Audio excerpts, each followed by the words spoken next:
মেয়ের স্কুল যেই দিন বন্ধ থাকে সেই দিন সকালে আর দুপুরে আমি সারাদিনের রান্নাটা করে রাখি। এছাড়া বাকি দিনগুলোতে মাঝে মধ্যে সন্ধ্যার সময়েও রান্না বসিয়ে দেই, আবার রাতেও রান্না করে নেই। আজকে যেহেতু মেয়ের স্কুলটা ছুটি, তো সকালবেলা ঘুম থেকে উঠে ওভাবেই রান্না করার প্রস্তুতি নিয়েছিলাম।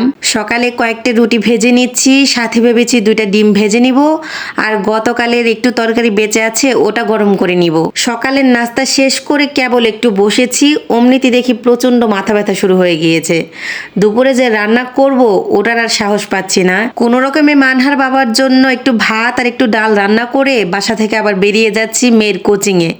মেয়ের কোচিং আজকে যেতেই হবে, কারণ পুরো সপ্তাহে একটা দিন কোচিং থাকে।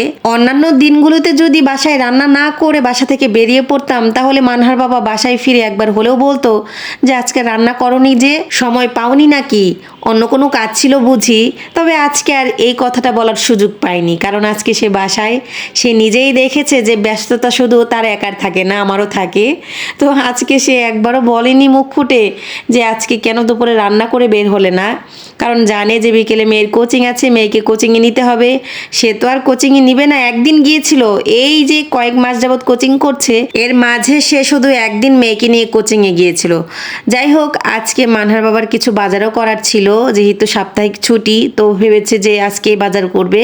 আমাকে ফোন করে বলে দিয়েছে যে কোচিং শেষ আমাকে একটা ফোন দিও, আমি চলে আসব। তো 3জনে মিলে আজকে বেশ কিছু সবজি কিনেছি। এরপর মাছ দেখতে চলে এলাম যে কি কি মাছ আছে।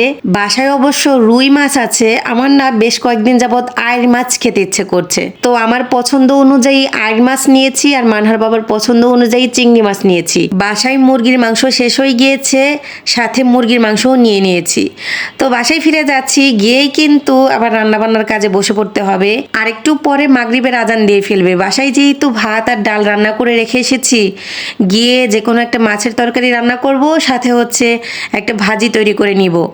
এই যে বেগুনটা দেখতে পাচ্ছেন, এই বেগুনটাকে আমি সবসময় গোল বেগুন হিসেবে চিনে আসতেছি।